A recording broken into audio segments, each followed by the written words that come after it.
Hello friends, आज हम पढ़ने जा रहे हैं टेंस। टेंस में भी आपका जो पढ़ने जा रहे हैं आज हम, वो है पास्ट परफेक्ट टेंस। जैसे आपको पता ही होगा कि टेंस जो हैं आपके 3 किस्म के होते हैं, जैसे प्रेजेंट टेंस हो गया, पास्ट टेंस हो गया और फ्यूचर टेंस हो गया। प्रेजेंट में हम प्रेजेंट की बात करते हैं जो इस टाइम पे हो रहा है। पास्ट में हम पास्ट की बात करते हैं जो बीत चुका है, और फ्यूचर में हम आने वाले टाइम के बारे में बताते हैं। तीनों टाइप्स के जो आपके टेंसेस होते हैं, चाहे प्रेजेंट हो, पास्ट हो या फ्यूचर हो, इन तीनों को हमने फर्दर बांटा होता है 4 पार्ट्स में, जिनको हम प्रेजेंट इंडेफिनिट कहते हैं, प्रेजेंट कंटिन्यूअस कहते हैं, प्रेजेंट परफेक्ट कहते हैं, प्रेजेंट परफेक्ट। इसी तरीके से हम पास्ट को भी इंडेफिनिट, कंटिन्यूअस, परफेक्ट और परफेक्ट कंटिन्यूअस, और इसी तरीके से फ्यूचर को भी। लेकिन आज हम जो पढ़ने जा रहे हैं वो है पास्ट परफेक्ट टेंस।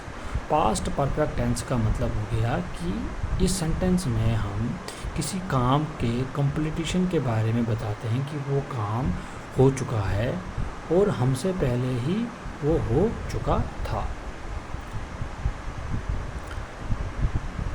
जैसे अगर हिंदी में आइडेंटिफाई करना होगा कि कैसे हम किसी सेंटेंस को पहचानेंगे कि ये पास्ट परफेक्ट टेंस है, तो जो भी सेंटेंस आपका चुका था, चुकी थी, चुकी थे, लिए थे, लिए था, ली थी, इन जैसे सेंटेंसों के साथ कंप्लीट होता है, उसको हम पास्ट परफेक्ट टेंस कहते हैं।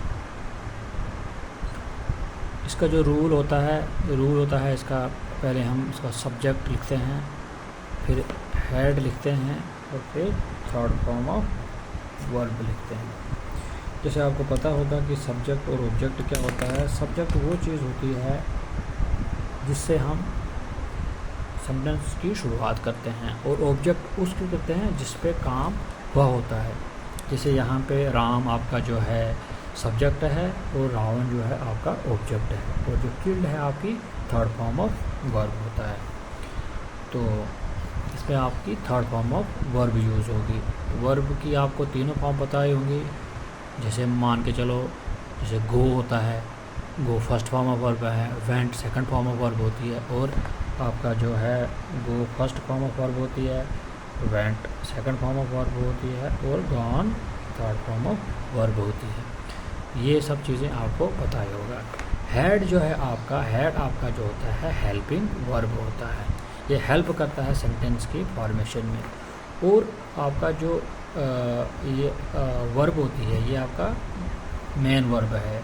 जैसे यहाँ पे आपका क्या है, ये आपका मेन वर्ब है, और ये आपका हेल्पिंग वर्ब है। ये सब चीज़ें आपको पता होंगी, ये बेसिक चीज़ें हैं। तो चलो हम शुरुआत करते हैं सेंटेंस की। सबसे पहले हम सिंपल सेंटेंस लेंगे।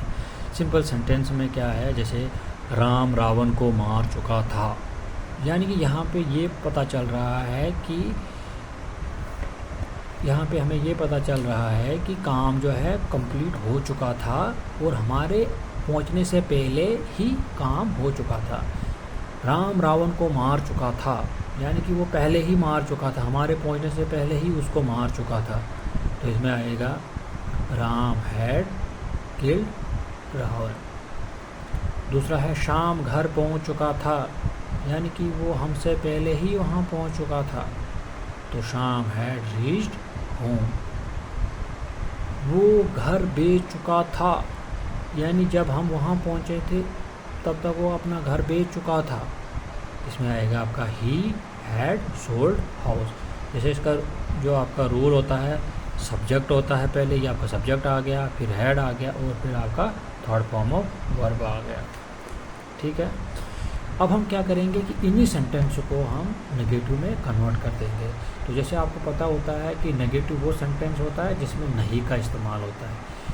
नेगेटिव में कोई चेंजेस नहीं होगी, सिर्फ आपका जो है सब्जेक्ट और थर्ड फॉर्म ऑफ वर्ब के बीच में आपका जो है नॉट का इस्तेमाल होगा। जैसे यहाँ पे राम और जो किल्ड है इसके बीच में जो है नॉट का इस्तेमाल होगा, बाकी कोई ज़्यादा फ़र्क नहीं होता। अब इन्हीं सेंटेंसों को हम नेगेटिव में कन्वर्ट करते हैं। जैसे राम रावण को नहीं मार चुका था, यहाँ पे आएगा Ram had not killed Ravan.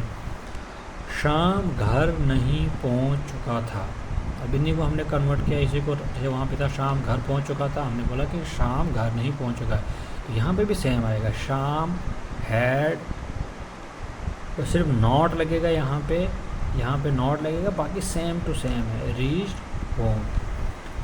Third है वो घर नहीं बेच चुका, सिर्फ यहाँ पे नहीं आया, बाकी सेम है। वो घर पहुँच चुका था, वो घर नहीं पहुँच चुका था। ही हैड नॉट, यहाँ पे नॉट डिफरेंट है, बाकी कुछ नहीं। सोल्ड भी वही है और हाउस भी वही है। इसी तरीके से अगर हम इंटरोगेटिव यानी कि क्वेश्चन फॉर्म में इसको कन्वर्ट करेंगे, जैसे हमारे पास था राम रावण को मार चुका था, तो इसको हमने कन्वर्ट करना होगा क्वेश्चन में, तो क्या आएगा? क्या राम रावण को मार चुका था? Had Ram killed Ravan? तो आपको पता चला कि यहाँ पे क्या आएगा, यहाँ पे सबसे पहले आपका हैड आएगा, फिर क्या आएगा? सब्जेक्ट आएगा, फिर थर्ड फॉर्म ऑफ वर्ब आएगा और उसके बाद आपका ऑब्जेक्ट आएगा रावण। क्या शाम घर पहुँच चुका था? तो ये जैसे वहाँ पे लिखा था कि शाम घर पहुँच चुका था, ये बोले क्या शाम घर पहुँच चुका था, इसमें आएगा हैड शाम रीच्ड होम और साइन ऑफ इंटरोगेशन।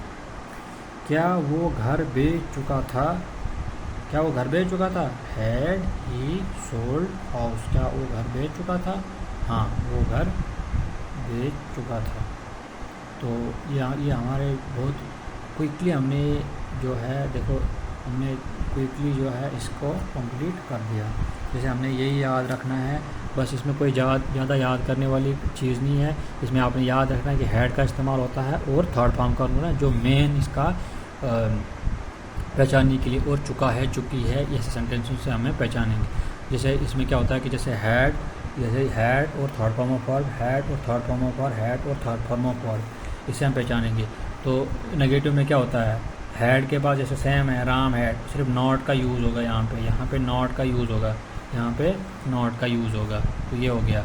अब इसमें क्या होता है, इंटरोगेटिव में क्या होता है कि पहले हमने क्या लेते हैं, हेल्पिंग वर्ब को लेते हैं। सबसे पहले हेल्पिंग वर्ब को लाया, फिर से क्या लिया, सब्जेक्ट को लिया। पहले हेल्पिंग जो वर्ब था आपका, हेल्पिंग वर्ब था वो पहले लिया, फिर क्या लिया आपने, सब्जेक्ट लिया, फिर आपने थर्ड फॉर्म ऑफ वर्ब लिया, फिर आपने ऑब्जेक्ट लिया।